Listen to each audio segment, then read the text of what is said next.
మొఘల్ సామ్రాట్ బాబర్ సర్వశక్తులను వినియోగించి తన సామ్రాజ్యాన్ని విస్తరించుకోనారంభించాడు.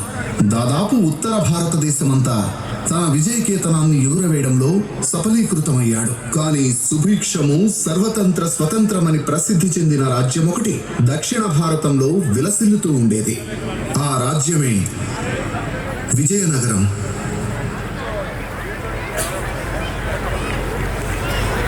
విజయనగర రాజు బుద్ధిబల భుజబల సంపన్నుడైన శ్రీకృష్ణ దేవరాయలు. ధర్మ సంస్థాపనలో వారికున్న సాటిలేని శ్రద్ధాభక్తులు, అలాగే వారికున్న కళాపిపాస వారి వ్యక్తిత్వానికి అద్దం పట్టేవిలా నిలిచాయి. మహామంత్రి తిమ్మరుసు వీరిని శ్రీకృష్ణ దేవరాయల వారు అమితంగా అభిమానించటమే కాదు, పితృతుల్యులుగా వారిని ఎంతగానో గౌరవించేవారు. ఇక రాజపురోహితుడు తాతాచార్యుడు ధూర్తుడు, అవకాశవాది, దురాశాపరుడు. విజయనగర సామ్రాజ్య దర్బారుకే కళంకమైన ఇతడు కేవలం వంచన, కాపట్యాలు, కుతంత్రాలతో తన పబ్బం గడుపుకునేవాడు. అయితే శ్రీకృష్ణదేవరాయల వారికి అత్యంత విశ్వాసపాత్రుడిగా సమస్త విజయనగర రాజ్యానికి గర్వకారణం కానున్న ఒకానొక వ్యక్తి ఇంకా అజ్ఞాతంగానే ఉన్నాడు. అతను త్వరలో ఈ దర్బారుకు విచ్చేసి శ్రీకృష్ణదేవరాయల వారిని తాతాచార్యుడు లాంటి ఆంతరంగిక శత్రువుల నుంచి కాపాడడమే కాదు, విజయనగర సామ్రాజ్యాన్ని దెబ్బతీయాలనుకుంటున్న బాహ్య అజ్ఞాత శత్రువుల నుండి కూడా రక్షించనున్నాడు. అయితే ఈ మహత్కార్యాన్ని నిర్వర్తించనున్న వ్యక్తి ఎక్కడో సుదూరంగా ఉన్న తెనాలి అనే గ్రామంలో తనదైన లోకంలో హాయిగా ఉన్నాడు. ఇంకొకరు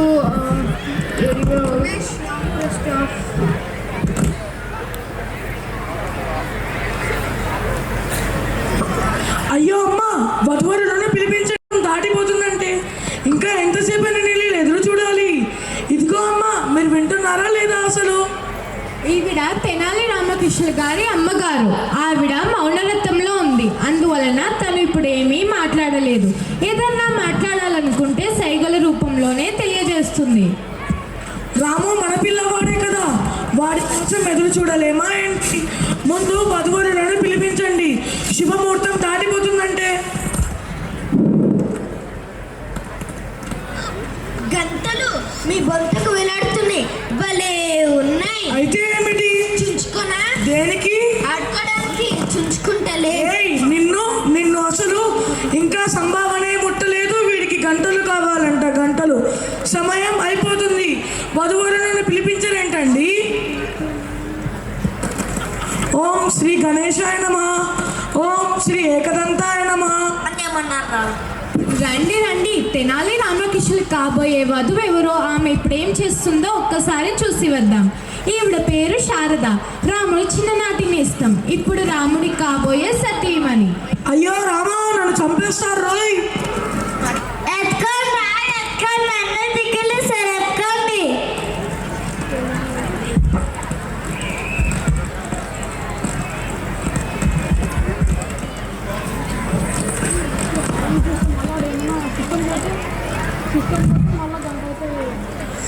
రాముడు నీతో వివాహం కాదంతని పరిపాడు. అదన్నమాట. రాముడు నీతో వివాహం కాదనుకుని ఎత్తుకోదేవడం నన్ను ఎత్తుకో, నా బతికింది లేపండి, అయ్యో శారద, నువ్వు ఏడవకు, నేను వెళ్ళి రాముడిని తీసుకొని వస్తా. నీతో పాటు నేను కూడా వస్తే కొంచెం మామూలుగా.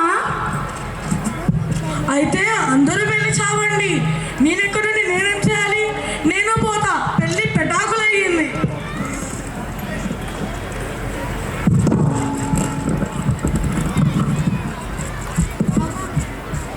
రామా, నన్ను రక్షించావా? నీ బంధువుని రక్షించు రామా. ఈ మేక నన్ను తినేశాక రక్షిస్తావా ఏంటి? ఈ కంఠం రాముడి పిలకది, దాని పేరే బంధు. దాని మాటలు కేవలం రాముడికి మాత్రమే వినిపిస్తాయి.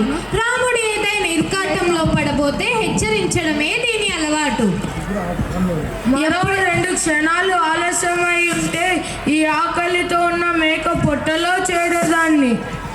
ఎప్పుడు ఇది ఎలా జరుగుతుందో ముందే దేవుడు రాసుంటాడు. జరగరాని జరగలేదు కదా, నీకెందుకు దుఃఖం? నీకు అండగా ఈ మహాకవి ఉన్నాడుగా బంధు. నా నెత్తిన హాయిగున్న దానివి, నిన్ను ఎవ్వరూ చంపలేరు. సరే వదిలే, నాకు బాగా ఆకలేస్తుంది. మరి చెయ్యి చాచి ఆ మామిడి పండుని పుచ్చుకోవచ్చు కదా రామా. ఏమిటా మాటలు? అవి ప్రకృతిని అవమానించడమే కదా. ప్రకృతిని అవమానించడమా? అవును, మరి నీకు తెలియదా? ప్రకృతి నియమాలు ప్రతి జీవితానికి ఒక అర్థం ఉంటుంది. ఈ మామిడి పండు రూపం చూస్తుంటేనే తెలిసిపోయింది. దీని జీవితం ఈ చెట్టు పైనే పూర్తయిపోయింది. ఇది స్వయంగా వచ్చిన వల్ల పడిపోతుంది. దానికి ఎందుకు శ్రమపడాలి చెప్పు? ఇలాంటి సోమరిపోతుకు దిక్కుమాలిన వ్యక్తికి పిల్కగా ఉన్నానే, నా కర్మ. సిగ్గు. సిగ్గుపడాల్సింది నేను. ఓ మహారాజు వారింట మహారాజు కుమారులు పుట్టాల్సిన వాడిని. కానీ ఎక్కడ పుట్టాను? తెనాలి అనే ఊర్లో, అది మేకల మధ్యలో. అసలు ఇది న్యాయమేనా? సరే వదిలే, నేను విశ్రాంతి తీసుకుంటాను. విశ్రాంతి కావాలా నీకు? అయ్యింలో సంబడం. స్వయంగా యమధర్మరాజు తన దూతనే పంపించాడు. నిన్ను మిత్రులు అనడానికి నాకు చాలా సిగ్గుగా ఉంది తెలుసా. ఎవరి గురించైనా కానీ కనీసం శారద గురించైనా ఆలోచించావా? నువ్వు పాలిపోయాని తెలిసినప్పటి నుంచి తను ఎంతగా ఏడుస్తుందో తెలుసా నీకు? తెలుసు, బాగా తెలుసు. అయినా నా గురించి ఎవరైనా ఆలోచించారా? శారద పెళ్లి చేసుకుంటావని ఎవరైనా అడిగారా? నువ్వు శారద చిన్ననాటి మిత్రులే కదా. నువ్వే కదా నువ్వు తనని ఎంతగానో ప్రేమిస్తున్నావని. అన్నాను, ఉన్నప్ప అన్నాను. కానీ ప్రేమకి వానికి చాలా తేడా ఉంది. నువ్వు ఒక మాట చెప్పు చూసాం. ఈ లోకంలో అన్నిటికైనా ఖరీదైన వస్తువు ఏంటి? బందర్ లడ్డూలా? మంగళసూత్రం. భర్తగా జీతాంతం తను వాయిదాలు నేనే చెల్లించాలి. తనదేముంది? తన వల్ల మంగళసూత్రాలు వేసుకుని కూర్చుంటుంది. కానీ జీతాంతం ఇంటి బరువు బాధ్యతలు మోయాల్సింది నేనే కదా. లమా నన్ను చెప్పండి, నన్ను చెప్పండి. అమ్మ నా ఇంట్లో నుంచి వెళ్ళగొట్టినప్పుడల్లా తన నాకు ఆశ్చర్యం వచ్చేది. నాకు డబ్బు అవసరమైనప్పుడల్లా పాపం తన వల్ల నాన్నగారు దగ్గర దొంగలించి మరిచేది. లమా ముందు నేను చెప్పేది విను. ఎప్పుడైనా నాకు ఒక సమస్య వచ్చిందంటే తనే నాకు ముందుగా అండగా నిలబడేది. అందుకోసం నేనేం చేయాలి? నువ్వే చెప్పు ఏం చేయాలో. జీతాంతం తనకి ఉడిగం చేయాలా ఏంటి? వెనక్కి తిరిగి చూడు. వెనక్కి తిరిగి చూడనీకే ఉంది. అదేదో శారద వచ్చి నా వెనక నిలబడినట్టు. వెనక్కి నిలబడింది. ఏం మాట్లాడుతున్నావు? శారద, నువ్వు ఎప్పుడొచ్చో నాకు తెలియనే లేదు కదా. ఈ దుస్తులో నువ్వు ఎంత అందంగా ఉన్నావో తెలుసా?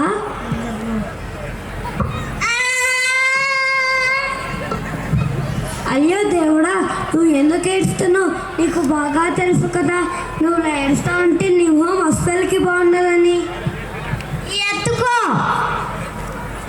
వాడిని కాదు, నన్నెత్తుకొని ఈ ఓడితో చెట్టుకి ఊరే. ఇలా బతకడం కంటే చచ్చిపోవడం నయం. అయ్యో దేవుడా, నేను చేస్తుండే తప్పే. నేను నిన్ను క్షమించకుండా అడిగానుగా. ఎప్పుడు అడిగావు? అడగలేదా? అడగలేదు. సరే, ఇప్పుడు అడుగుతున్నాను, క్షమించావా? తప్పైపోయింది. వివాహం అని చెప్పగానే నాకు చాలా భయం వేసింది. అందుకోసం అలా వచ్చాను.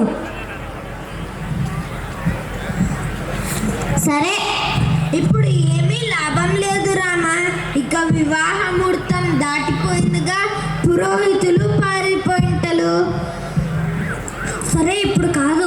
ముందు నన్ను కాలకమందే ప్రసన్నం చేసుకుని బాగా ధనవంతుడు బుద్ధివంతుడై తిరిగి వస్తాను. అప్పుడు మనం పెళ్లి చేసుకుందాం. అమ్మ మన కోసం ఎదురు చూస్తుంది. ముందుకి ఇంటికి వెళ్దాం పదండి. సరే.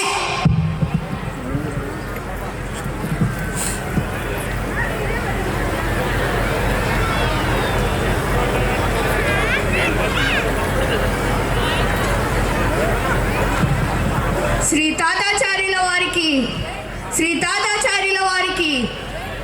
తాతాచార్యుల వారికి జై మహాత్ములు మహితాత్ములు మహాపండితుడు శ్రీతాతాచార్యుల వారు విచ్చేయనున్నారు. వీరు నేరుగా దేవుడితోటే మాట్లాడగలరు. అందరూ స్వర్గంలో వీరినే కొనియాడుతారు. ఆయుష్మాన్ భవ, ఆయుష్మాన్ భవ.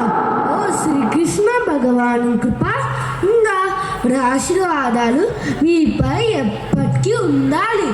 భక్తులారా, క్రితం రాత్రి ఆ మహాశివుడు ప్రత్యక్షమై మీకేం కావాలని అడిగాడు. దానికి మేమన్నాము, ఓ సదాశివ, ఈ తాతాచార్యుడు తన భక్తులు సుఖ సంతోషాలు కాకుండా మరేం కోరుకుంటారు? మీరు ఒక వేళ ఇవ్వాలనుకుంటే కేవలం ఒకే కావాలి, మన భక్తులందరూ సుఖ సంతోషాలతో ఉండాలని. ఏం మాట్లాడుతున్నారు? లేదు గురువు గారు. భక్తులను పిలిపించండి. ఎక్కడికి తోసుకొని వెళ్తున్నావు మూర్ఖుడా? గురువు గారి దర్శనానికి. ఆయనకు ఆగ్రహం వస్తుందంటే ఇక్కడికిక్కడే భస్మం అయిపోతావు మూర్ఖుడా. శాంతించవచ్చులా, వీరు మా భక్తులు. మీ ఇద్దరికి చెప్పాను కదా వీరి గురించి. గుర్తు వచ్చిందా? సొమ్ము పొందే మార్గం. శాంతి పొందే మార్గం. మా గురువు గారికి అంతా తెలిసిపోయింది. మీ గుండెల్లో నొప్పిగా ఉంది కదా భక్త? నిజానికి దివంగతులైన మీ తండ్రి గారి ఆత్మ మీ ఛాతీలపై కూర్చుంటుంది. అందువల్లే మీ గుండెల్లో నొప్పిగా ఉంది భక్త. అది జరిపించడానికి కావాల్సిన సామాగ్రి 2 కేజీల గోవు నెయ్యి, బాదం పప్పులు, జీడిపప్పులు, పాల కొవ్వొత్తు చేసిన మిఠాయిలు. మొత్తం సామాగ్రి ఇక్కడే చదువుతూ నిలబడితే మీ బంధువుల ఆత్మలు కూడా వచ్చి నీ ఛాతి మీద కూర్చుంటాయి మూర్ఖుడా. వెళ్ళి తీసుకురాపో. నిజానికి మన గురుగారంత దుష్టుడు దుర్మార్గుడు మరెవ్వరూ ఉండరు. పాపం మా చనిపోయిన షావుకారి తండ్రిని కూడా వదలలేదు. అయినా మనమేం చేస్తాం? జీవితాంతం ఈ పాపాత్ముడు పాడిన దానికి వంత పాడడమే కదా. ఇతను మాత్రం నేరుగా నరకానికే వెళ్తాడు. ఏం మాట్లాడుతున్నారు? ఏమీ లేదు గురుగారు. మీలాంటి మహాగురు సన్నిధికి చేరాక మా జీవితాలు ధన్యమయ్యాయి అనుకుంటున్నాం. చూసారా గురుగారు, ఇసుక వేస్తే రాలనంత మంది జనం వచ్చారు కేవలం మీకోసమే. ఒక్క మాట సెలవు ఇవ్వండి, మిమ్మల్ని వేరే దారి నుంచి తీసుకొని వెళ్తాం. లేదు, అలా కాదు. ప్రతి భక్తుడికి నా దర్శన భాగ్యం లభించాలి. మనం బజారు మార్గం నుంచే వెళ్దాం. అలాగే గురువు గారు. పదండి.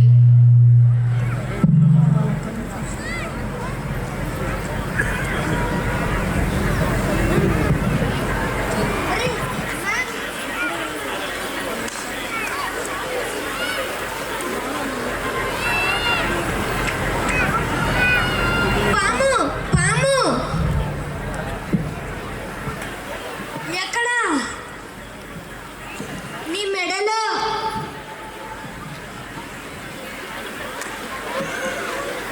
గురువు గారు, మూర్ఖుడా, నేనెవరో తెలుసా నీకు? తెలియదు స్వామి, మీరెవరో మాకు తెలీదు. నువ్వు విజయనగర రాజ్యానికి రా, అప్పుడు చూపిస్తాను నేనెవరో. ముందు నేను కాళికామాతని ప్రసాదం చేసుకుని విజయనగర సామ్రాజ్యానికి వస్తాను.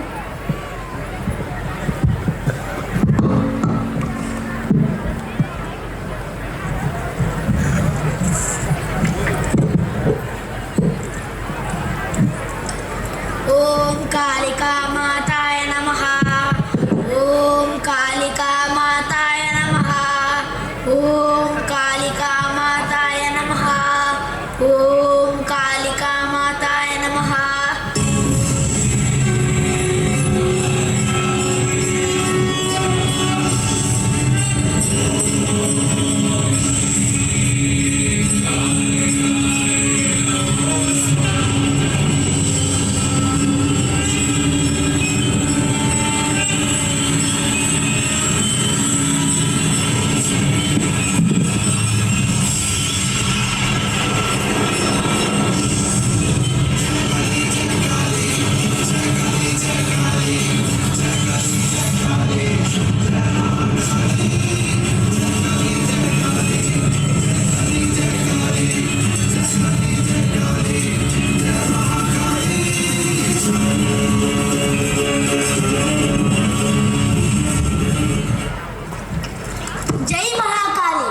అమ్మా జగజ్జనని కరుణించు.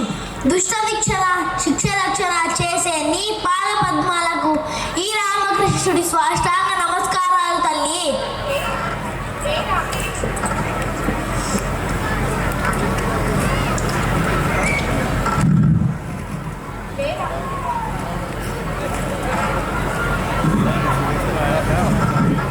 లే రామా, తలెత్తి చూడు. నేను నిన్ను చూడనమ్మా, నేను నిన్ను చూడలేనమ్మా. నీ ఉగ్రరూపాన్ని చూసేంత శక్తి నాకు లేదమ్మా. నీకు భయం దేనికి రామా? నా రూపం చూసి పాపాత్ములు మాత్రమే అలా భయకంపితులవుతారు. ఎలాంటి కల్మషం లేని నీలాంటి వారు నన్ను చూసి ఎందుకు భయపడాలి? కానీ భయపడతాం కదమ్మా, నీ బిడ్డలం కదమ్మా. నీ కోమల సౌమ్య స్వరూపంలో నాకు నీ దర్శభాగ్యం లభిస్తే తప్ప నేను నిన్ను నేరుగా చూసే ధైర్యం చేయలేనమ్మా.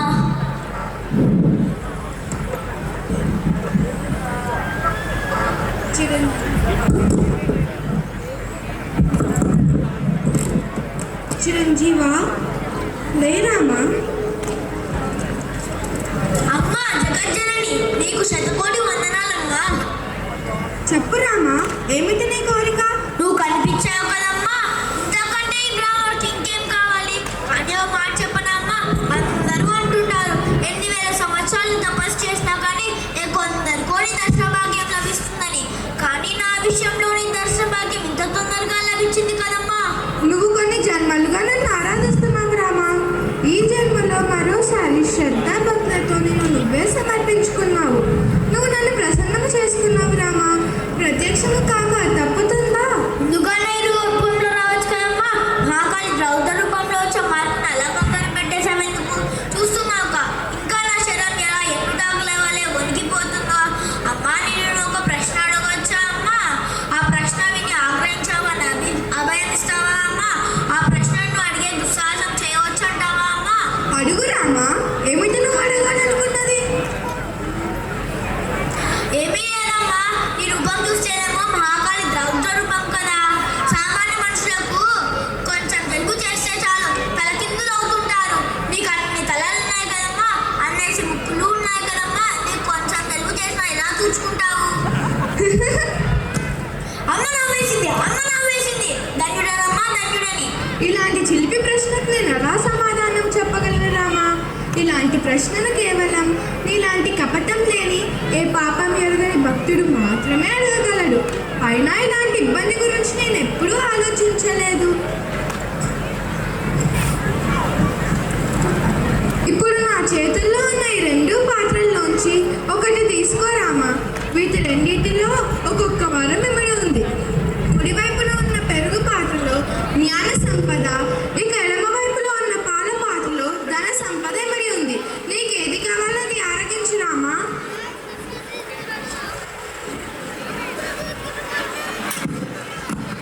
రామా, ఏమిటి నువ్వు చేసిన పని? అమ్మా నన్ను క్షమించు. అమ్మా నువ్వు ఆలోచించు. నేను ధన సంపద ఇమిడి పాత్రను ఆరగించుంటే జ్ఞానం లభించదు. అదే నేను జ్ఞాన సంపద ఇమిడిన పాత్ర ఆరగించింటే ధనం లభించదు. దానిలో ఏముందమ్మా? ఆకలి తప్ప. అమ్మా నువ్వు ఆలోచించు. ధనం లేని జ్ఞానం, జ్ఞానం లేని ధనం జ్ఞానకమే కదా. నువ్వు చాలా తెలివైన వాడివి రామా. నువ్వు చెప్పింది నిజమే. ధనం లేని జ్ఞానం, జ్ఞానం లేని ధనం నిరర్ధకం. ఇవి రెండు ప్రతి ఒక్కరికి ముఖ్యమే. వచ్చే తరాలలో వీటితో పాటు టెక్నాలజీ అనేది కూడా తోడవుతుంది. ఇదే నీ ఉనికికి సమస్యను తెచ్చిపెడుతుంది. ఇప్పుడు నువ్వు చేసిన ఈ తప్పు పని వల్ల నీకు తెలియని టెక్నాలజీ ఉన్న ఒక కొత్త ప్రపంచంలోకి నువ్వు ప్రవేశించబోతున్నావు. ఇదే నా శాపం.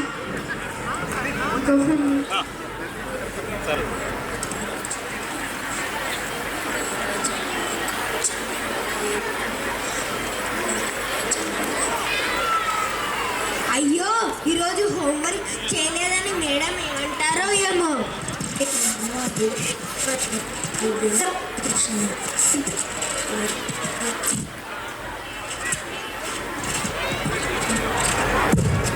ఏదో చేద్దాం. యూట్యూబ్లోకి వెళ్ళి స్మార్ట్ ఎక్స్క్యూస్ అని సెర్చ్ చేస్తే రావచ్చు.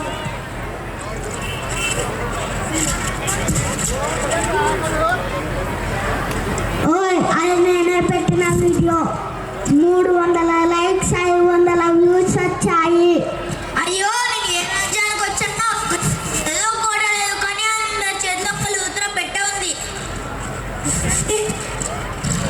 మీరు నేను జనపద రాజు సార్కు చాలా ఓల్డ్ స్టైల్.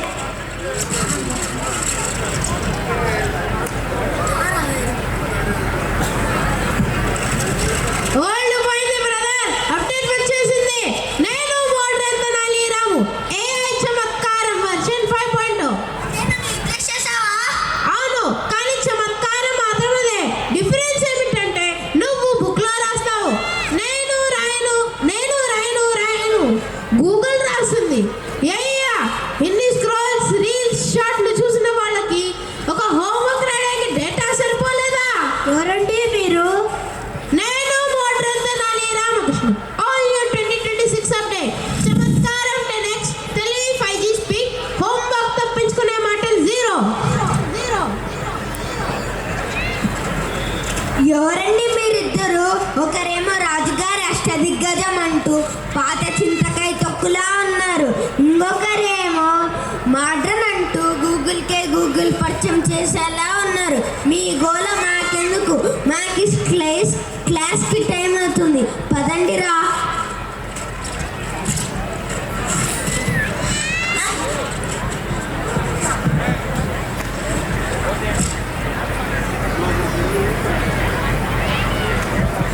నమస్కారం గురుగారు. నమస్కారం.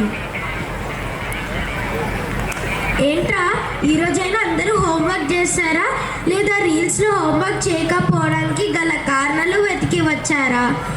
అది మీకెలా తెలుసు మేడం? వీడు పొద్దున్నే వీడియో చేసి కూడా వచ్చాడు. 500 వ్యూస్, 300 లైక్స్ కూడా వచ్చాయి. ఫోన్ నీ దగ్గర ఒకటి ఉందేంట్రా? నా దగ్గర కూడా ఫోన్ ఉంది. మీ పనికి మళ్ళీ రీల్స్ చూడడానికి వైఫై కూడా ఉంది. నిన్న ఇన్స్టాగ్రామ్లో చూసా, పిల్లలను మోసం చేసే ఒక స్మార్ట్ బాబా స్మార్ట్ టెక్నాలజీ అంటూ ప్రజలకు అద్భుతాలు చేస్తాడని చెబుతున్నారు. కూడా ఫాలో చేశా మేడం. మనసులో కోరుకున్న మార్కులు వస్తాయంట. అడిగితే వస్తే నాదే ముందు 100కు 100 అడిగేస్తా. ఎవరండి మీరు? స్మార్ట్ బాబా గురించి నేను పొద్దున్నే వెళ్ళి వీడియో చేసి కూడా వచ్చాను మేడం. దానికి నాకు 1000 లైక్స్ కూడా వచ్చాయి. ఎదవాలారా, చదువుకోమంటారా అంటే ఇన్స్టాగ్రామ్ రీల్స్లో లైక్ అంటూ ఈ దొంగ బాబాలను ఎంకరేజ్ చేస్తారా? దొంగ బాబా కాయమేమవుతాడు? స్మార్ట్ బాబా టెక్నాలజీని పెంచి చాలా చేశాడు. మేము కష్టపడకుండా చదవకుండానే మాకు మంచి మార్కులు వచ్చేలా చేశారట.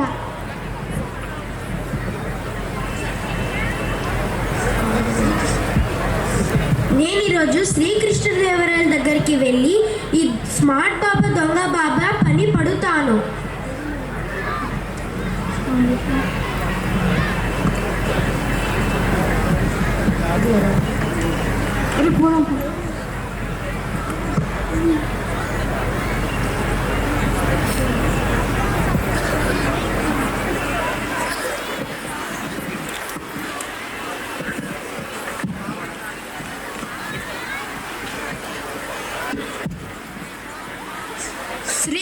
శ్రీకృష్ణదేవరాయల వారికి జై.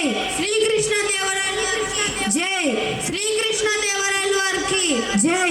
శ్రీకృష్ణదేవరాయల వారికి జై. శ్రీకృష్ణదేవరాయల వారికి జై. జై జై జై జై జై శ్రీకృష్ణదేవరాయలు. విజయ్ బావ సాహితీ సమరాంగణ సార్వభౌమ ఆంధ్ర భోజ జయ హో ఆంధ్ర భోజ విజయ్ బావ. ఆంధ్ర భోజ విజయ్ బావ చక్రవర్తి. స్వాగతం సుస్వాగతం. శ్రీకృష్ణదేవరాయలకు జై. మహారాజా. అప్పాజీ, నా ఒంట్లో కొంచెం బాగాలేదు. లేదు మహారాజా, నేను మీకు జై చెప్పబోతున్నాను. ఓ, నేను ఇంకా నువ్వు నా ఒంట్లో గురించి అడుగుతున్నావేమో అనుకున్నాను. రాజుగారు, రాజుగారు, నా ఒంట్లో బాగానే ఉంది. నేను దాన్ని నిరూపించుకోగలను. తెలుగు దేలయన్న దేశము తెలుగేను, తెలుగు వల్లపుండ తెలుగు కండ ఎల్ల నుపలగల నెరగవే భాషాడి దేశ భాషలందు తెలుగు లెస్స, దేశ భాషలందు తెలుగు లెస్స.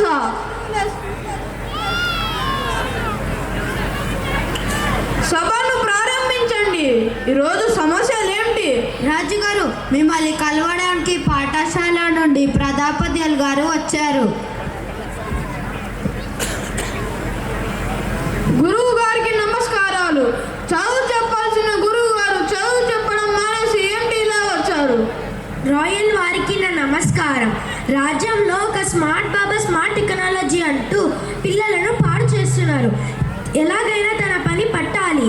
మీ దగ్గర ఉన్న తెనాలి రామకృష్ణుడు అతని సహాయంతో మోసాన్ని బయట పెట్టండి రాజుగారు. తెనాలిని పిలిపించండి. రాజుగారు, ఈ స్మార్ట్ బాబానే కాదు, తెనాలి 2.0 కూడా మన రాజ్యంలో ఇంకొకడు తిరుగుతున్నాడు.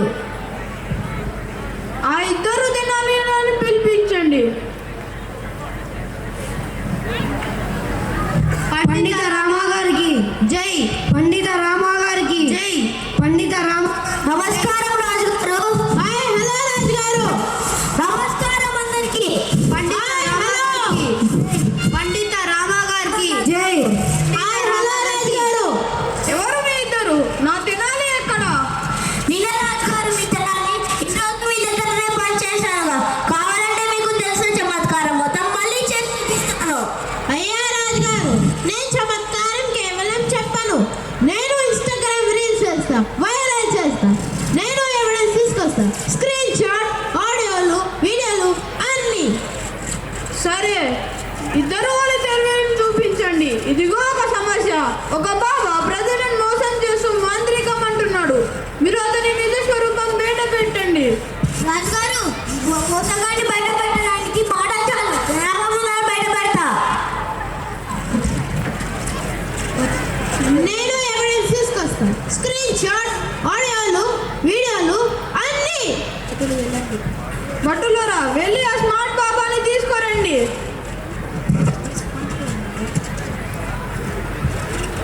స్వాగతం, నా ఫాలోవర్స్ కి స్వాగతం. హాయ్ బాబా గారు, మీ ఫాలోవర్స్. హాయ్. వీడు పుస్తకాలు చదవక్కర్లేదు, నన్ను ఫాలో చేస్తే చాలు టాపర్స్ కావచ్చు. అదే కదా మాకు కావాల్సిందేది. బాబా గారు, నాకు కూడా ఒక సందేహం. అయితే మీ రిపోర్ట్ కార్డ్ చూపించండి బాబా గారు. మీరు మీకే ఫాలో అవుతున్నారని చెప్పారుగా? ఖచ్చితంగా, నాకు నేనే ఫాలో అవుతున్నా. బాబా గారు, మీకు నిజంగానే మాంత్రిక శక్తి ఉంటే చాక్లెట్ ఐస్ క్రీమ్ మార్చండి. అమ్మో, ఇప్పుడు నెట్ స్లోగా ఉంది. అదిగో మేడం, ఇదే అన్ఫాలో మోసం. చదువు లేకుండా మంచి సాహసాలు చేశారంటే స్కూళ్ళకు సెలవు ఇచ్చిండేవారు. ఈ బాబాను రాజుగారి దగ్గరకు తీసుకువెళదాం. ఆహా, ఎంత బాగుందో ఈ రాజ్యం. కన్ఫర్మ్ నేను దీన్ని వైరల్ చేయాల్సిందే. నమస్కారాలు రాజుగారు. మీరు నన్ను మీ రాజ్యానికి పిలిచినందుకు నా ధన్యవాదాలు. మీరు ఒక మాట చెప్పండి రాజుగారు, మీ రాజ్యాన్ని ఎక్కడికో తీసుకెళ్తాను. రాజుగారు, ఈయన దొంగ బాబా మా రాజ్యాన్ని ఎక్కడికి తీసుకుని వెళ్తాడు? ఒక చాక్లెట్ ఐస్ క్రీమ్ దాన్ని మార్చలేకపోయాడు. అయ్యా, అప్పుడు నెట్ స్లోగా ఉంది. ఇదిగో రాజుగారు, ఇప్పుడు ఈ బాబా గారు గతంలో 15 స్కామ్ల ఫిర్యాదులో ఉన్నాడు. అది స్కామ్స్ కాదు, నేను పెట్టిన వీడియోస్. ఆపుని మోసాన్ని. ఇంకొకసారి నా రాజ్యం దగ్గర కనిపించావంటే నీకు మరణ శిక్ష తప్పదు. సరే రాజుగారు, ఇంకొకసారి మీ రాజ్యంలో నేను కంపడించాను. అమ్మయ్య, ఈ రాజ్యం పోతే ఏముంది, నేను ఇంకొక రాజ్యానికి వెళ్తాను. అద్భుతం, ఇద్దరు కలిసి మోసాన్ని బయట పెట్టారు. ఇద్దరు నా తెనాలివే. ఒకరు పాత జ్ఞానం, ఇంకొకరు కొత్త విజ్ఞానం. ఇద్దరు కలిస్తే అది నిజమైన తెలివి. కానీ రాజుగారు, టూల్స్ మాత్రం ప్రతి ఏడాది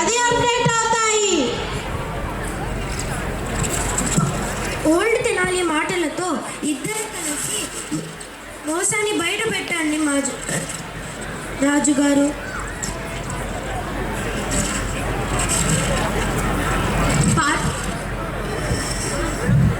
పాత జ్ఞాపకం బాట చూపుతుంది, కొత్త జ్ఞాపకం వేగం ఇస్తుంది. ఇవి రెండు కలిసినప్పుడే మనం ముందుకు వెళ్తాం.